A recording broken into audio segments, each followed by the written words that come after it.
Memory. It's the key to our identity. Without memory, we're nothing. It's who we are. Memory hackers. Right now.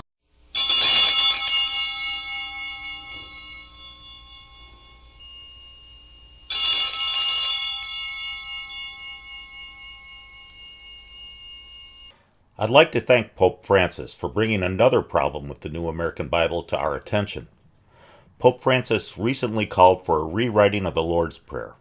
It seems that he doesn't like the petition of the Our Father that says, "Lead us not into temptation." He says that the current wording gives God a bad name because it's the devil that leads us into temptation.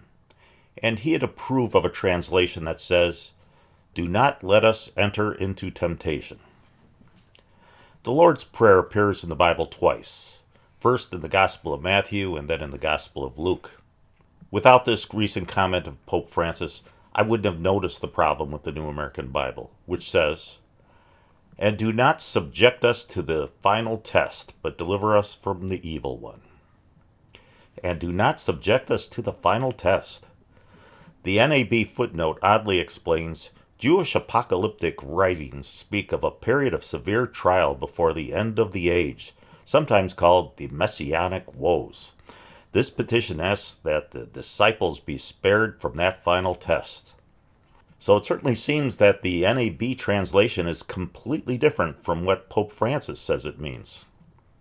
And while Pope Francis is quibbling whether it's the devil leading us into temptation, the NAB is telling us that this verse of the Bible is completely wrong, that the petition of the Lord's Prayer isn't about temptation at all. It's about asking us to not be subjected to the final test, the severe trial before the end of the age.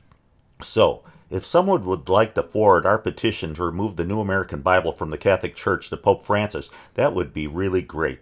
Maybe he'll sign it. And how does the NAB translation compare to the Douay-Rheims? The Douay-Rheims says, "And lead us not into temptation, but deliver us from evil. Amen." And the Challoner Notes explains this, "Lead us not into temptation." That means, suffer us not to be overcome by temptation. And the Catechism of Trent explains this more fully. The sixth petition of the Lord's Prayer, "And lead us not into temptation." Christ, the Lord, has commanded us to offer this petition so that we may commend ourselves daily to God and implore His paternal care and assistance, being assured that if we be deserted by the divine protection, we shall soon fall into the snares of our most crafty enemy. And the Lord's Prayer also appears in a shorter form in the Gospel of Luke, and the NAB sticks with its very odd translation that it used in Matthew, and it says, "And do not subject us to the final test." And the Douay-Rheims remains faithful with, "And lead us not into temptation."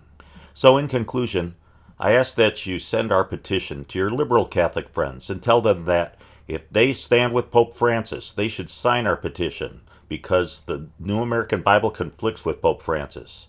Our petition is linked down below, and please feel free to forward it to them. Thank you for watching this video.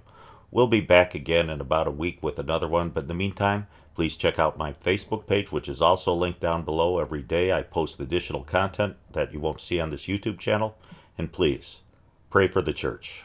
So darling, darling, stand by me. Oh, stand by me. Oh, stand by me. Stand by